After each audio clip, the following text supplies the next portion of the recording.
السلام عليكم ورحمة الله وبركاته. من الإجراءات النظامية المتكررة، وهو إجراء قد يعرفه الجميع، ولكن أنبه على بعض التفاصيل التي في هذا الإجراء. ما هذا الإجراء؟ الإجراء هو شطب القضية. ما معنى شطب القضية؟ القضية يحدد لها موعد، مثلا يوم الاثنين 17/5، جاء يوم الاثنين 17/5 الساعة 9، فتحت الجلسة، حضر المدعي ما حضر المدعى عليه، ينتظر القاضي وقتا من الزمن، ثم بعد ذلك يشطب الدعوة بناء على ماذا؟ بناء على عدم حضور المدعي للدعوة. طبعا الشطب يكون لغياب المدعي وليس لغياب المدعى عليه. طبعا بعد الشطب هل تنتهي القضية أو لا؟ هذا السؤال قد يهم المدعي لأنه يريد أن يسترجع القضية، وكذلك يهم المدعي عليه، يقول هل القضية انتهت ولا ما انتهت؟ القضية بعد الشطب لا تنتهي بشكل كامل، بل تكون القضية في نظام مشطوبة، بدل ما كانت قيد النظر أصبحت قضية مشطوبة. إذا راجع صاحب القضية وطلب إعادة النظر في الدعوة واعتذر عن شطب القضية وعدم الحضور للجلسة، خلال 60 يوم أعادت الدائرة نظر الدعوة وأعطت موعدا جديدا، واستمرت الدعوة كما كانت، واستمرت الدائرة في نظر القضية.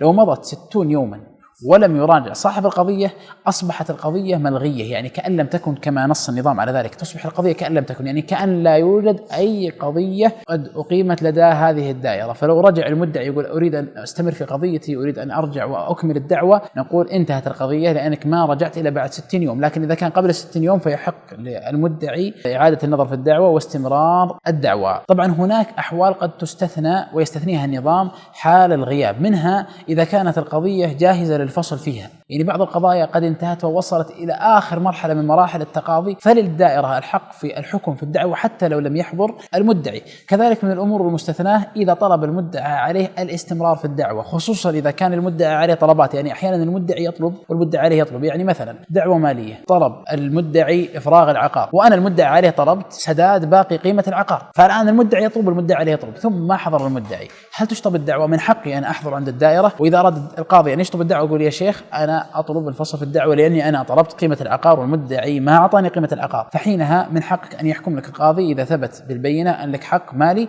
يحكم لك القاضي بطلباتك في الدعوة حتى لو لم يحضر المدعي. إذن هذه من الأمور المستثناة في شطب الدعوة. وهناك بعض التفاصيل الإجرائية والنظامية كما نص عليها نظام المرافعات الشرعية فيما يخص شطب القضايا والدعاوى. أسأل الله لنا ولكم التوفيق والسداد، والسلام عليكم ورحمة الله وبركاته.